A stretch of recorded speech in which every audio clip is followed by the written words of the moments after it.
ngolu na yo Olingo bwanya ezala na biso na kombo na Yesu. Alléluia. Tokoki kozela nini bala mboka bakoki kozela nini lelo na bozongi ya session witay kosala. Maman, merci dans la question autour-tournant. Touti kosala rentrée solennelle il y a session en mars 2013. Né Tolandi président de l'Assemblée nationale a péci thème où il a abordé dans la session où thème autour de bas effectivement il y a nakati mais nous surtout on a confirmé ce qui conférence de président et Salami nakati il y a Assemblée nationale pour de manière consensuelle le groupe union parlementaire bandima calendrier il y a session on a tout ça là yango point important yali notamment le point le plus important yali réforme ya armée na biso moto moko te na kati ya mboka na biso abosani ke armée na biso ya faiblesse monene et ko sala ke dignité ya mboka na biso na rayonnement ya mboka sur le plan international surtout régional et yali vraiment au plus bas.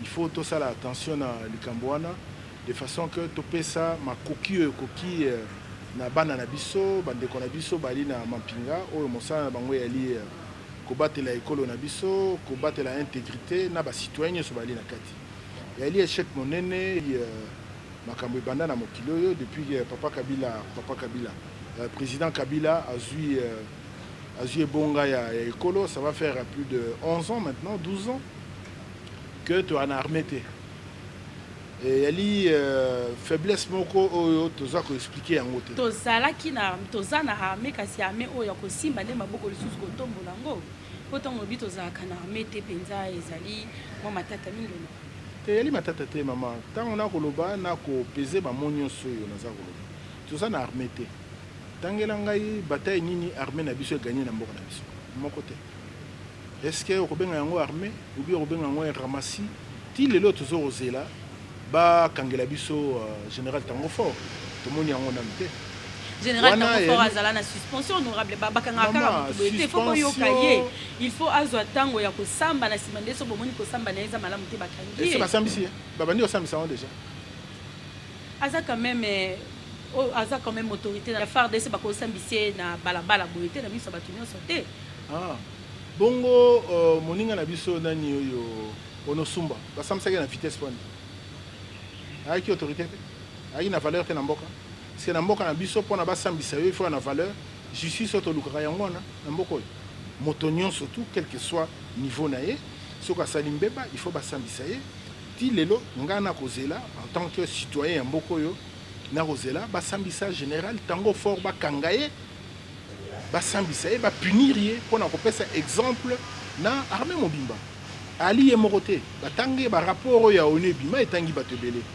tokosala réforme ya armée sur le plan législatif et kosala mais effet nango na applicabilité nango yo ya lani soki déjà na niveau ya mokonzi ya mboka ya chef de l'état qui est par ailleurs commandant suprême de l'armée et le signal morezo ya laté lelo oyo basengaki enrôlement ba jeune chef de l'état bimisaki lelo ko bisanga chiffre ba jeune ba s'enrôler ba combien ça veut dire que armée na biso za ko inspirer confiance té na mokolo ya lelo na ndenge ya lelo autrement nani na kati na biso na yo na ngai akoti na mwana na ye ndeko na ye pona akende ko bunda na armée na biso yango wana na point wana biso en tant qu'opposition républicaine to sala en sorte que l'état a pris sa moyen mingi na gouvernement pour na armée na biso et na niveau oyo ko remplir mission nango d'abord il y a protection ya territoire importance mingi to pesa na yango wana loi ya découpage et ali il y a décentralisation et ali loi il y a caisse de péréquation parce que ma province n'y tout il y a na vitalité moroté vitalité économique moroté bah il peut na ressources moroté mais et là la solidarité nationale il fait ça là que la province est plus riche et il y a là soutenir la province soutenir la province est moins riche donc loi ya péréquation on a ça là que la province est plus nanti il y a la richesse mingi et pesa moi mosolo ndambo na l'état pour na l'état pesa on a la province est moins nanti boyebi que province comme la Maniema et elle est parmi l'une des plus pauvres la République, la province à République, province à Bandundu, la province à Équateur. Voilà, il faut esprit et là, solidarité nationale et ça, de façon que développement est l'endengement. Parce que tiki rythme oyo, ça voudrait dire que la province mingi et que se développer mingi par rapport à Misusu. Il faut nécessairement plus de péréquation, caisse de péréquation salama pour assurer que le développement de la province est de manière harmonieuse. Et il y a les sous loi de décentralisation. Mais comme une loi de décentralisation, il y a une opportunité dans les lois. Compte tenu, il y a un problème autour de l'Est. Est-ce que c'est opportun? Il y a aussi la décentralisation des lois. Dans le but, il ne faut pas faire ça. Maintenant, comme tout, ce qui est utile à ça, parce que tu as dans la province à Est, notamment au Nord Kivu, confronté à l'infiltration, il y a Makassi, il y a Rwandais. Ce n'est pas une raison pour toute cette décentralisation, mais il faut savoir contrôler un peu le flux migratoire entre nos voisins et nous pour savoir réellement banani. Quelle est l'importance démographique? Parce que c'est la richesse. Il y a Mboka, il y a Libato, il y a Biloko Nasama Belete. Quelle est l'importance démographique? Il y a la communauté Nyonsowana. Pourquoi je parle de communauté? Parce que la situation d'instabilité Oyo, toujours on a Est, et elle est due à la recherche, il y a l'hégémonie, il y a la communauté.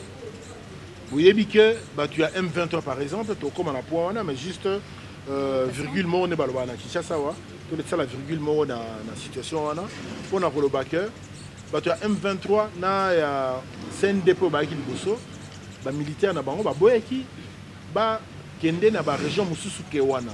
Et l'une des raisons pour lesquelles la guerre wana zola entretenue de manière permanente na Sika na été ni wana république. Il faut le qu'on appelle ici là. J'espère que la réforme est armée nous sur ça. Mais dans la session en gros wana et ali nenge président de l'Assemblée à lobby mais biso na niveau opposition toko senga rendez-vous en tant que groupe opposition dans la Assemblée nationale parce que tu ali contenté ndenge à Géraki l'aspect à contrôle parlementaire na la session oeleki bon monaki ministre Moroté a motu ayaki pour répondre na ba demande il y a contrôle parlementaire il y a ba député il y a opposition nyonso to kosenga ye entretien avant que to banda kosala mosala pour to expliquer mécontentement na biso to kolobana ye que to sala inventaire il y a ba initiative il y a contrôle parlementaire nyonso ba sala ki na ba opposition na ba groupe pour na session ngo ebandi session ya li projet biso to décider on to voter de manière souveraine na plénière. Donc, on tient place monnaie dans le contrôle parlementaire. Donc, on a le baquet, on a l'inventaire. Il y a une initiative parlementaire, nous sommes Salamaki, autodéposaki, et il programmé par la faute du bureau de l'Assemblée nationale. Ce qui est Salami Karaté, puisqu'il faut tout contrôler. Contrôle les libossos dans l'Assemblée nationale, dans le bureau de l'Abisson. Parce que c'est bon, tu ne contrôles pas Moussoussou, mais tu ne contrôles pas l'Abisson. La charité bien ordonnée. Voilà. Honorable Tomoni Guillaume Soro koya ko assister na cérémonie ya ouverture ya session au babengi session panafricaine. To koyi ko lobani bo ko sanga na penza ya ba pays yango ya Afrique bandi sami na komoni sama. Komona président ya Assemblée nationale ya Côte d'Ivoire koya ko assister na ouverture ya session ya RDC. Non, il y a li dans cadre ya au babengi diplomatie parlementaire, ala qui invité à bureau et assemblée na biso pour na aya ko assister dans la séance solennelle et à ouverture de la session de mars. À cette occasion, moi Maloba, pendant à Loba, au niveau de l'Assemblée. C'est normal, hein? Je crois que ça s'est fait. Bon, mon qui a président Sarkozy a eu Koloba. Mon qui président de l'Assemblée, il y a la Chambre basse, il y a Belgique a eu Koloba. Ce sont des choses qui se font. Donc il n'y a rien d'extraordinaire là. Ça ne veut rien dire absolument. Que tu as plus soudé la Côte d'Ivoire ou pas, si tu as un pays, il y a Afrique et la coopération normale. Et coopération, on se bannit à niveau de l'Assemblée et à l'Amabete. Na bolobeli coopération au qui ko symbole honorable aux zones na panafricanisme. Topé bo sangisi makanisi na ba pays Afrique sans que école ya mundele et ya kotia maboko to pe ekolo ya mondele et ako dicter bino makambo bokoki ko saloso ndima na mo. Non, dans l'année discours il y a président assemblée à Côte d'Ivoire, Guillaume Soro, mais j'ai trouvé ça un discours qui date des années 60. En 2013, au panafricanisme, qu'est-ce que ça veut dire? Les États coopèrent, collaborent. Il y a un cadre pour la collaboration entre les États, que ce soit les États africains ou les États extra-africains. Je trouvais ça, parler de panafricanisme, parler de la révolution. Les Français, les qui à lobby panafricanisme, excusez-moi, les réflexes na côté na lopoto. Mais à lobby panafricanisme, il y a le concept mort qui dans les années 60. Na ba Kwame Nkrumah, na ba Nyerere et le Lumumba. Qu'est-ce que ça a donné depuis plus de 50 ans? Et puis ça ni. Exemple ni européen c'est un panafricanisme où to vivre on a continent na biso. Oyo ko ba biso ba révolution, ça veut dire quoi là? J'ai trouvé cette partie du discours complètement dépassée. Complètement dépassée pour quelqu'un de son âge. Qui a vécu les années 60 dans un livre. Il doit avoir une connaissance livresque, puisqu'il va quasiment dans Amboula Morona président Kabila. Baïbi, panafricanisme, ça veut dire quoi? Ça ne veut rien dire. C'est un concept creux. Le cola, la révolution de la modernité, c'est exactement la même chose. Ça ne veut rien dire. Honorable nakati ya makambo ya mutuya o bokolobela na kati ya session oyo bosili kobanda. Likambo mususu ya mutuya makasi ezali accord cadre oyo utamaki utaki mokonzi ekolo ya biso Joseph Kabila akendaki kuna pe basinyaki ona ba ekolo ebele na eteni ya Addis Abeba. Lokola moponami. Accord cadre wana oyambi yango ndenge nini? Accord cadre soki mo ya koloba on a lingala et ya penza te bo permettre na loba on a français rien que mo moko na kozonga na lingala. Accord cadre est ko susciter ba sentiment mitigé na kati na ngai. Wana lobi nini? Elingo lobake et ali ni blanc ni noir. Hein, qui makamba lobe yali ebele. Ya liboso accord cadre wana na accueillir en bien. Ça veut dire que communauté internationale et ba projecteur nango na mboka na biso. Et ali malamu parce que biloko oyo to vivre na mboka na biso oyo et sengeli et sala masuta. Lelo yo to koloba to fandi ngana yowa ba ndeko na biso au bana est il y a à peu près 780 000 bana zamba. To alina kati ya mboka moko. To alina oyo ba bengi na lopoto droit à un égal traitement de la part de notre État. Accord cadre wana et ali malamu nzela malamu pona kosilisa on espère trouble na kati ya partie ya ekolo na biso wana na est. Mais accord cadre en OP ba signé en na 11 chefs d'État plus 4 organisations internationales. Mais les loyo sont dans le but que accord cadre en na tiebe espoir nyonso na kati wana je me tromperai et na ko mikosa parce que bato liboso oyo bako violer accord wana ba limi balé na esprit na ngai ali président ya Rwanda ako respecter yango te parce que toyebi que mboka na biso problème na biso ya parole donnée on n'est pas capable de respecter nos engagements internationaux na kati ya accord cadre wana pe bomoni secrétaire général à Nations Unies Ban Ki-moon a oti ko sala il y a 3-4 jours na début ya semaine toto 600 rapport na conseil de sécurité. Mais ce qu'on tangi yango bien. Qu'est-ce que les finances publiques viennent faire dans un accord international? Qu'est-ce que les infrastructures viennent faire dans un accord international qui concerne la stabilité et la sécurité à l'est du pays? Ce qu'on tangi un accord ouan balobi que il faut tout ça la réforme na kati ya mboka na biso. Il y a une institution. La première institution en Bokoyani, président de la République. Donc, président Kabila a ndimi à ça la réforme, il y a Yémoropé. Balobi, il y a une institution, mais Balobi, il y a une institution. La première des institutions, c'est laquelle? Balobi, institution, mais Balobi, institution, elle est libosoté. Institution, institution, elle est dans l'Assemblée nationale, réforme dans le Sénat, dans le gouvernement. Réforme universelle. Na gouvernement tant la réforme la réalité hein ce qu'on permettre on attend le passage moko Tanga honorable. Passage moko ya rapport ya secrétaire général ya ONU. Alobi Boye. L'une des causes de la récurrence de la violence dans l'Est de la République démocratique du Congo est que le gouvernement congolais n'est pas en mesure d'exercer pleinement son autorité sur cette partie du territoire national et n'a guère les moyens de fournir les services essentiels dont la population a besoin, ni d'y assurer la sécurité. 27 pages, ça veut dire quoi en réalité? Que le gouvernement de la République, ainsi que les chefs de l'État qui représentent notre pays, ont lamentablement échoué pour asseoir la sécurité et l'autorité de l'État dans les pays ici. Quand on parle, ce qui est Koloba, pour les auditeurs, quand ça veut dire quoi les locaux?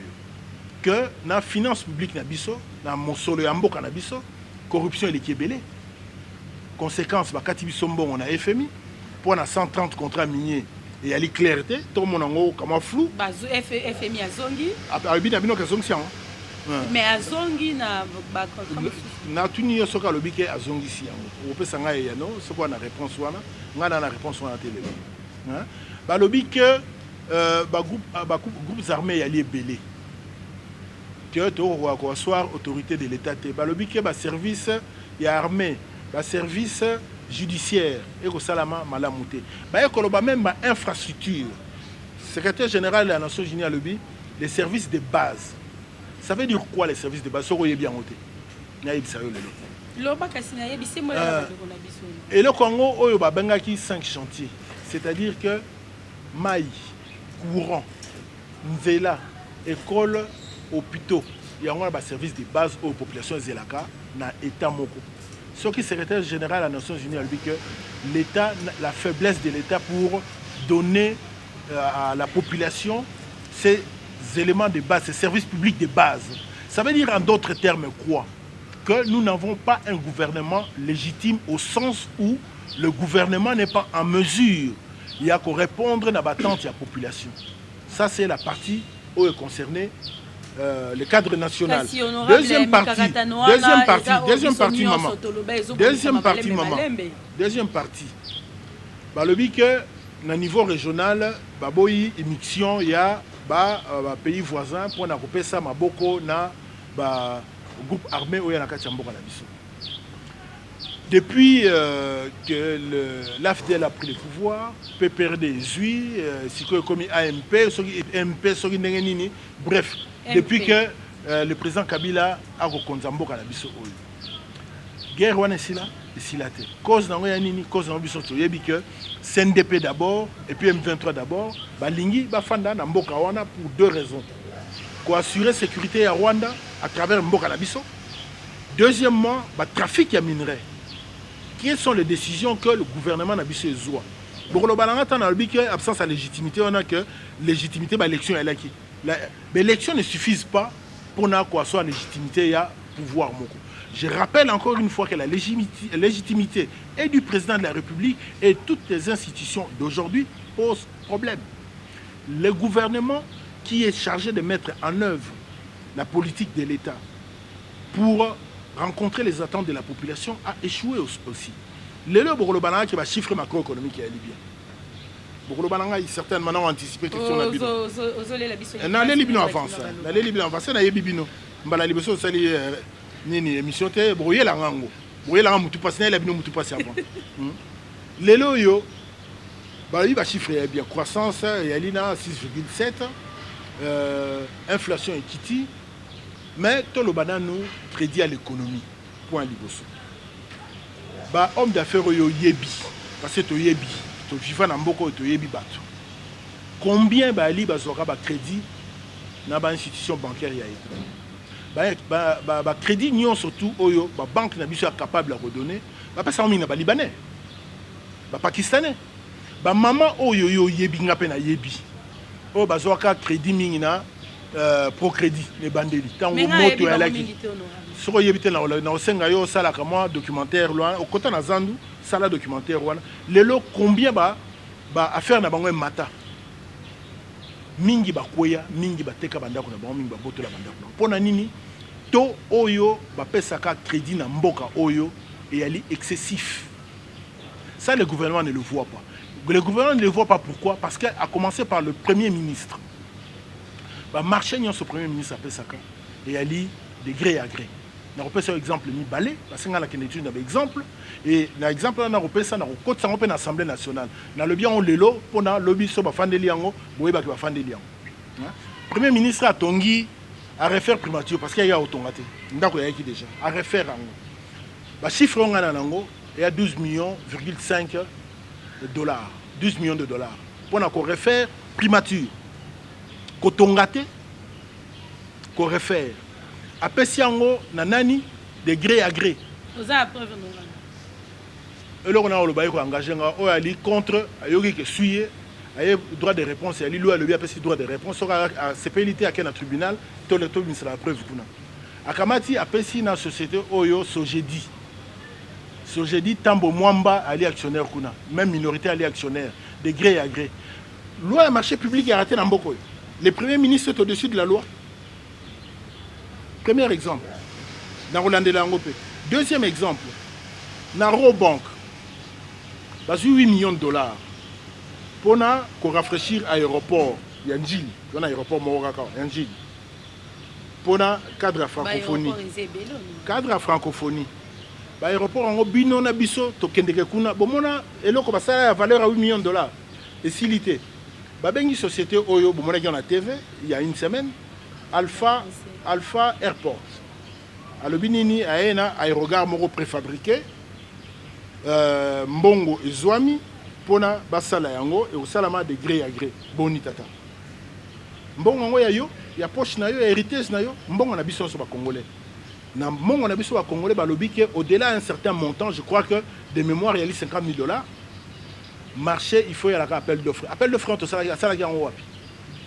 Tout le monde a un nana oyo ya ndaku na ya primature bureau na ye asali appel d'offre wapi na ba journée na biso à place au mona kian abisaka na Jeune Afrique na New York Times ou bien wapi honorable ba priorité to kozongela kokimana nutetikana nungana siloko wana kasi honorable eloko wana ministre ya transport a expliquer biso urgence nini yali na kati ya assemblée ba nebi ke ba ali déjà na tribunal hein à travers ADG.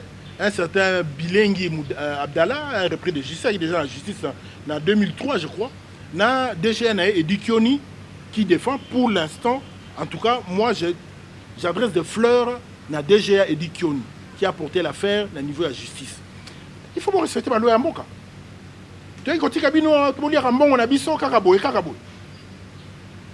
Na DGA wana, na DG à travers le ministre des Transports, na kobengisa bango à travers une question orale, na parlement va justifier biso ndenge nini agence de grands travaux et ali déjà en négociation avec Exim Bank ya Chine pour la resala aéroport à Sika. Biso soit d'accord. Il faut ça l'aéroport. On respecte les normes. Mais urgence ya lelo ya lini ni basala préfabriquer moko. Déjà ya liboso RVA wana. Ba expliquer biso na nuté, ba go pass na ba expliquer biso te. Tozongelango aéroport basala nini pavillon présidentiel basala on a 32 millions ba expliquer biso nini basala on a 32 millions wana to koya na monta minene honorable ngai te na mboko basala eloko ya muke basala eloko ya muke te ya kana ba millions on peut appeler d'offre la raté preuve fait mon na raté to mona ka ba lembongo l'état bon mona banda ko bandi ko tongama wa bandi ko tongama mais ba yeba ke mutu mota ki malanda ko ndako tikala na mboka honorable bino pe botonga bandako na me mbongo l'état te na mbongo nanga honorable na personne de kotutu bosse molela bande pa le poto. Honorable, bonsoir. Bonsoir. Vous dites que vous avez un sentiment mitigé par rapport à l'accord cadre d'Addis Abeba. Quelle perspective qui s'annonce de cet accord selon vous? Doit-on rejeter l'accord ou bien devons-nous l'accompagner? Merci M. Toutou pour cette question. Je n'ai pas eu l'occasion de bien m'exprimer en lingala. Je vais essayer de le faire en français. Je crois que cet accord, moi je n'ai pas la même opinion que les gens qui rejettent en bloc. Il faut analyser les choses en profondeur avant de donner un avis. Quand vous rejetez tout de suite, c'est un sentiment négatif, un nihiliste, c'est-à-dire qu'en dehors de votre opinion, il n'y a aucune autre opinion. Moi, je ne suis pas d'accord avec cette perception des gens. La réalité est que cet accord a du bon, parce que quand on regarde la faiblesse inhérente au système, au régime Kabila, qui fait que nous n'avons pas d'armée pour défendre le pays, le seul moyen de terminer cette histoire, c'était une implication de la communauté internationale. Cette implication a son travers. Ça veut dire qu'il y a une perte de souveraineté, en fait, d'une certaine façon. Puisque vous regardez dans cet accord, il y a deux instances importantes. D'abord, un comité national et un comité de suivi international qu'on appelle 11 plus 4, je crois. Ça voudra dire qu'à des moments précis, c'est-à-dire au moment de l'Assemblée générale de l'Union africaine, il y a une évaluation qui s'est faite par ces 14 organismes, disons d'une manière générale. 11 États plus 4 organisations internationales. La même évaluation sera faite au niveau en marge de l'Assemblée générale de l'ONU chaque année par les mêmes personnes, les mêmes entités. Et il y aura un représentant spécial du secrétaire général qui sera chargé du suivi de cet accord. Ça voudra dire quoi quand on évalue? À un moment donné, vous allez me demander, on intègre ou pas le M23? Ces messieurs-là auront un mot à dire. Ce n'est pas seulement les forces vives de la nation qui vont le faire. Même si au niveau national, nous avons une certaine conception des choses, il faudra tenir compte des avis de ces 11 plus 4 entités. Ça, c'est la réalité. C'est en cela que les gens disent, bien que je ne partage pas totalement leur opinion, que c'est une mise sous tutelle de notre pays. Le constat est amer. Quand on regarde, il n'y a rien qui a marché. Selon cet accord, on vous parle de la réforme des institutions. La première des institutions étant le président de la République. On reparle... La Constitution parle de la présidence de la République. Non, je n'ai pas...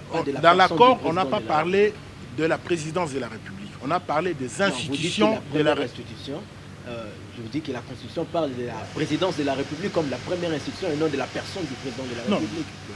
Non, la personne du président de la République n'a aucune importance. C'est la fonction qui est importante. C'est la fonction qu'il incarne. Aujourd'hui, on connaît Kabila parce qu'il est président de la République. Il n'aurait pas été président de la République, ça aurait été un citoyen lambda. Donc le problème n'est pas au niveau personnel. Et moi, quand je critique le pouvoir Kabila, je ne critique pas la personne de Kabila. Avec moi, c'est une personne sympathique. Le président Kabila, avec moi, il est sympathique. Mais son pouvoir, sa façon, sa gouvernance du pays, je ne partage pas le même point de vue que lui. Et je l'ai dit de manière claire. Et c'est la raison pour laquelle vous soutenez l'accord d'Addis Abeba seulement parce que non, vous trouvez qu'il y a certaines failles qui accusent le pouvoir de M. Kabila. Monsieur Tutu, il ne faut pas avoir une vue réductrice des choses. Je viens de dire que j'ai analysé cet accord avant de donner un point de vue. C'est la première fois que je m'exprime sur cet accord. Je me dis qu'il y a de bonnes choses dans la mesure où ça pallie un certain nombre de faiblesses de l'État. La faiblesse la plus importante, c'est la gouvernance du président de la République, de notre pays, qui n'est pas en mesure d'assurer l'autorité de l'État sur toute l'étendue de la République. Par-delà, il n'y a pas d'armée, il n'y a pas de système de police, il n'y a pas d'administration là-bas. Aujourd'hui, qui peut me dire à Rutshuru qui administre à Rutshuru? Ou c'est un représentant des institutions de la République ou c'est la rébellion qui le fait? Vous avez suivi vous-même, il y a une semaine, nos forces armées avaient réinvesti Rutshuru et Kiwanja. L'ordre est venu d'où pour demander à ces messieurs-là de quitter, à nos forces armées de quitter Rutshuru et Kiwanja? Est venu d'où? Qui donne des ordres dans l'armée, dans notre armée? Il y a le général Olenga qui est de Il y a côté. le chef suprême des armées, c'est-à-dire le chef de l'État. Mais il y a toujours une certaine... L'ordre ultime, c'est le chef de l'État. En tant que commandant suprême, c'est constitutionnel.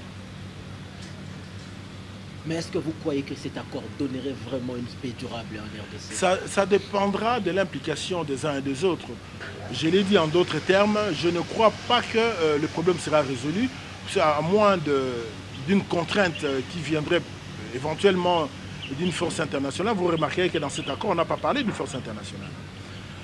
Pour contraindre, en fait, ces gens qu'on a appelés les mutins du M23, qui en réalité ne sont pas des mutins, nous le savons nous tous, puisque les rapports des Nations Unies a clairement démontré qu'il y avait une implication sérieuse du Rwanda et de l'Ouganda sur ces personnes. Donc aujourd'hui, on peut dire qu'il y a une influence extérieure. Est-ce qu'aujourd'hui, le président Kagame sera en mesure de respecter l'intégrité territoriale de notre pays. Je ne crois pas beaucoup. Parce qu'il y a des contraintes. Aujourd'hui, le M23 refuse d'être déployé ailleurs que dans le Kivu. Que fera le chef de l'État? Avec quelle armée il fera observer cela? Ça c'est Kampala. Il y a tout de même. Parlons de Kampala. Non, je viens Parlons de d'arriver, Kampala. honorable, s'il vous plaît, je vous en prie. Il y a tout de même un point. L'accord d'Addis Abeba reste un peu confus parce qu'on parle d'un certain réaménagement du mandat de la MONUSCO, mais on ne dit pas clairement comment ça va se faire, quand ça va se faire. Et je ne sais pas, vous en tant qu'élite politique du pays, quelle lecture avez-vous précisément de toutes ces choses-là? Toute la définition des attributions de la MONUSCO se fait au niveau des Nations Unies. Ce n'est pas au niveau de cet accord particulier. Cet accord pose les principes de la redéfinition des attributions de la MONUSCO, mais la définition in concreto se ferait au niveau du Conseil de sécurité, qui est l'organe qui décide en fait du devenir ou du changement des attributions de la MONUSCO. C'est à ce niveau que cela se fait. C'est pas occupons-nous de nos affaires, laissons les Nations Unies s'occuper de leurs affaires aussi. Le président de la République vient récemment de l'Angola où il y a une réunion tripartite qui a été faite entre l'Afrique du Sud et la RDC. Pensez-vous, en perspective seulement d'Addis Abeba, pour chercher des voies, des moyens à mettre en œuvre l'accord d'Addis Abeba, pensez-vous que cela va produire réellement de fruits? Quand il y a du feu dans ta maison et que tu n'arrives pas à éteindre ces feux-là, tu fais appel aux pompiers ou aux voisins. C'est ce qui se passe. Et je trouve ça, c'est une démarche normale de la part du chef de l'État, mais il devrait commencer par mettre de l'ordre chez nous. Chez nous, c'est-à-dire d'abord l'armée, compte tenu de l'urgence que c'est là, que la situation nous impose, l'armée. Mais jusque-là, on n'a aucun signal. Il n'y a aucun signal du chef de l'État qu'il y a une volonté de pouvoir refaire l'armée autrement. C'est en cela que nous disons qu'il y a incompétence ou complicité. Il y a cet appel à la jeunesse de s'envoler à l'armée. Il y a vous qui êtes leader d'opinion, qui êtes chargé peut-être de déconscientiser. Mais il n'y a pas eu un travail de fond. Le chef de l'État donne les grandes lignes, il initie une idée. Il faut maintenant que cette idée soit relayée par peut-être vous, le leader d'opinion. Vous n'avez pas fait ce travail-là. Mais je ne suis pas le relayeur officiel du chef de l'État. On parle de l'intérêt général du Je Congo. n'en suis pas. L'intérêt général, c'est d'abord de refaire l'armée et pas d'engager des jeunes dans l'armée, en l'état. L'armée, notre armée, en l'état, elle est dangereuse. Elle est dangereuse. Quand vous avez des officiers supérieurs qui vendent des armes à l'ennemi, vous allez demander à votre frère d'aller dans l'armée. Qu'on nettoie d'abord l'armée et qu'on refasse une armée digne de ce nom. Mon Dieu, on a eu des cas de détournement des rations militaires. Personne n'a été puni, à ma connaissance. Le récent rapport des Nations Unies sur l'Est de la République a cité un certain nombre d'officiers supérieurs de l'armée. Est-ce qu'on l'a déjà arrêté? Vous savez, est-ce qu'on l'a déjà arrêté? On en a parlé la dernière fois, mais on en revient. 3 mois après, il faut nommer un plus gradé, il faut organiser et puis commencer à juger.